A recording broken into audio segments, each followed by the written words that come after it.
بسم الله الرحمن الرحيم والصلاة والسلام على أشرف المرسلين سيدنا محمد. اللهم صل وسلم وزد وبارك وأنعم عليك يا حبيبي يا رسول الله. النهارده بقى جايه لكم في فيديو جديد، فيديو بسيط، فيديو جميل كله. بصوا هتستفادوا منه كتير، الناس اللي عاملة دايت بقى في الشتاء، الناس اللي بتكسل وترجع تاني عن الرجيم في الشتاء. لا، كلي بقى كل اللي انت عاوزاه وتعالي اعملي معايا بقى الاختراع ده بالليل بس. هتخسي 7 كيلو في الأسبوع، كل يوم هتنزلي كيلو بمكونات من عندك من البيت، مش هتخسري فيها اي حاجة، مش بفلوس. الزبادي كده كده متعودين ان احنا واحنا عاملين دايت بناكل زبادي، اكتر حاجة ان احنا بناكلها بالليل الزبادي او بيضاية مسلوقة. بما ان كده بقى في الشتاء ما بنقدرش نقاوم، نبقى عايزين ناكل كتير، تعالي بالليل اعملي معايا الاختراع ده وكلي بالنهار كل اللي انت عاوزاه، وخليكي بس في العشاء ما تتعشيش، كلي بس الوجبة اللي احنا هنعملها دي بالزبدية ديت، وهتخسي معايا 7 كيلو في الاسبوع. طريقة سهلة، طريقة بسيطة، طريقة جميلة، مفيهاش اي اختراع ولا اي حاجة، سهلة جدا. معانا هنا كده زي ما انتوا شايفين الزبداية. عايزة تجيبي طبعا زبادي خالي الدسم ماشي، زبادي كامل الدسم ماشي، ما بتفرقش كتير يعني. معايا معلقة جنزبيل ومعايا معلقة قرفة. القرفة دي يا جماعة كمان بقى بتساعد على الحرق جدا جدا جدا، وبتقلل من نسبة السكر في الجسم. القرفة مفيدة جدا جدا جدا جدا، بتنزل نسبة السكر في الجسم وبتساعد على الحرق بطريقة فظيعة فظيعة. ومعايا نص ليمونة زي ما انتم شايفين كده، وهتضربيهم كده التلاتة مع بعض بالمعلقة، تقلبيهم كده مع بعض. لو العلبة ضيقة عليكي عايزة تحطي في طبق حطي، مفيش مشكلة.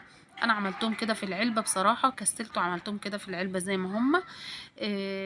كل البنات طبعا اكيد بتكسل، فانا بسهل الدنيا عليكي، ان حاجة مش هتوسخي بيها حاجة، هتعمليها وانتي واقفة وهتاكليها في ثواني. بس لازم تخلطي كل الحاجات دي، تدمجيها كده مع بعض كويس.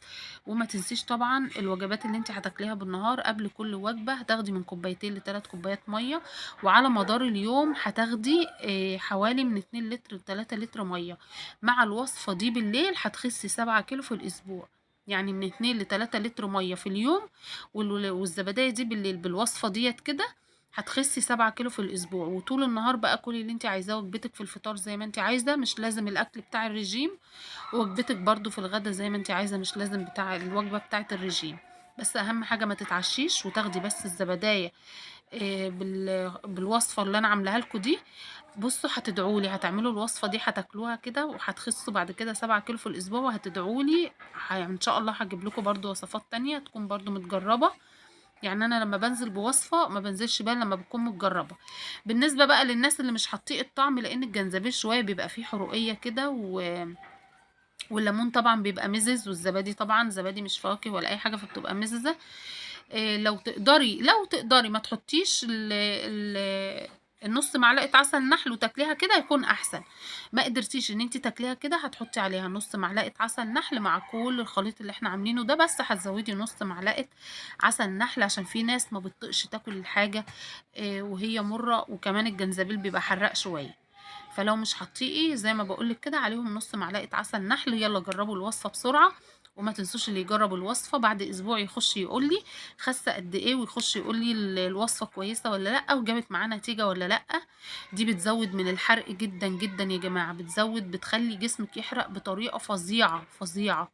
وكمان شرب المية في الشتاء، فالمية كده كده اصلا بتبقى نازلة من الحنفية، حتى لو هي مش في التلاجة بتبقى ساقعة، فجسمك بيفقد سعرات حرارية ياما عشان خاطر يدفى. فانت لما بتاخدي ميه ساقعه جسمك بقى بيفقد سعرات حراريه ياما عشان خاطر جسمك يرجع يدفى تاني. اللي وصل معايا هنا الفيديو متنسوش تحطوا لي لايك وتعملوا لي متابعه، واللي بيتابعني عن طريق اليوتيوب يعمل لي اشتراك.